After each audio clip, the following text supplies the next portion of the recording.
ঘটনায় তৃণমূলের ব্লক কার্যালয় থেকে এবার উদ্ধার হলো কার্তুজ ও বন্দুক এবং সাদা থান। সরকার পরিবর্তনের পর থেকেই পিংলাতে মানুষের ক্ষোভ পুঞ্জীভূত হচ্ছিল, আর সেই ক্ষোভে বহিঃপ্রকাশ হলো বৃহস্পতিবার। বিজেপির মিছিল চলাকালীন পিংলা ব্লক তৃণমূল কার্যালয়ে অস্ত্র রয়েছে এই সন্দেহে পার্টি অফিসের তালা ভেঙে ভেতরে ঢোকে উত্তেজিত জনতা। আর ভেতরে ঢুকেই দেখা যায় টেবিলের ড্রয়ারের মধ্যে ছিল বেশ কিছু কার্তুজ এবং একনলা বন্দুক। উদ্ধার হয়েছে বেশ কিছু সাদা থান, ঘাস মারার বিষ এবং সিরিঞ্জ।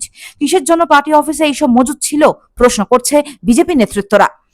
ঘটনার খবর পেয়ে ঘটনাস্থলে আসে পিংলা থানার পুলিশ। এদের মধ্যেই পুলিশ ওই অস্ত্রগুলিকে উদ্ধার করে নিজেদের হেফাজতে নিয়েছে।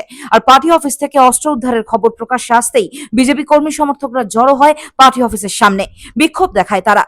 বিজেপির ঘাটাল সাংগঠনিক জেলার সম্পাদক গোবিন্দ দাস অভিযোগ করেন, তৃণমূলের দুষ্কৃতীরাই পার্টি অফিস থেকেই মানুষের উপর অত্যাচার চালাতো, আর তারই ফলস্বরূপ এদিন উত্তেজিত জনতা পার্টি অফিসের তালা ভেঙে ভেতরে ঢুকতেই পার্টি অফিসের ভেতরে দেখতে পায় এই সব অস্ত্রশস্ত্র। পার্টি অফিসের ভেতরে আরো যে সমস্ত আলমারি রয়েছে তা খুললেও হয়তো বোমা বন্দুক কিছু মিলতে পারে, এমনটাই মনে করছেন তিনি। ঘটনার খবর পেয়ে ঘটনাস্থলে এসে পৌঁছন সাংগঠনিক জেলা বিজেপির সভাপতি তন্ময় দাস। তিনি সংবাদ মাধ্যমের মুখোমুখি হয়ে বলেন, তৃণমূল ক্ষমতায় এলে বাংলাকে যে শ্মশানে পরিণত করত, এটা তারই প্রমাণ।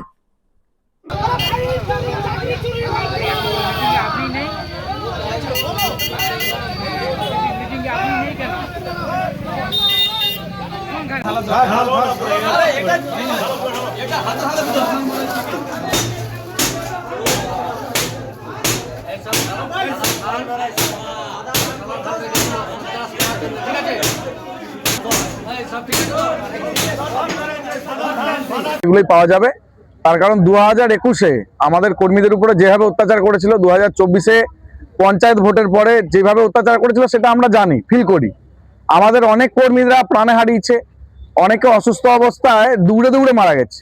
আপনারা হয়তো ভাবছেন যে কেউ মার খেয়ে মারা গেছে, এরকম না। আমাদের অনেক কর্মী এরকম আছে যে তার উপর তৃণমূল টর্চার করেছিল, পার্টি অফিসে এসে তার উপরে কিছু মারধর করেছে।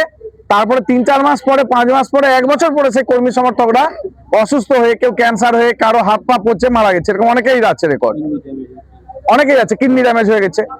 আজকে পার্টি অফিসে দেখলাম এখানে তো বন্দুক আছে, পিস্তল, গুলি আছে, তার সাথে ঘাস মারা ওষুধ, সিরিঞ্জ, বিভিন্ন ধরনের জিনিসপত্র আছে যেগুলো আমরা ভাবতেও পারিনি, এবং সাদা থান আছে। এর আগেও আমরা বিভিন্ন পার্টি অফিসে দেখেছিলাম ওরা সাদা থান রাখছে। সাদা থান কি কারণে পার্টি অফিসে থাকে আপনারা বুঝতে পারেন। সেই সিপিএম এর কায়দায় শুরু করছে রাজনীতি, তৃণমূল করছিল বা শেষ হয়ে গেছে। তো এই পার্টি অফিসটি পিংলা বিধানসভার মেন ব্লক পার্টি অফিস।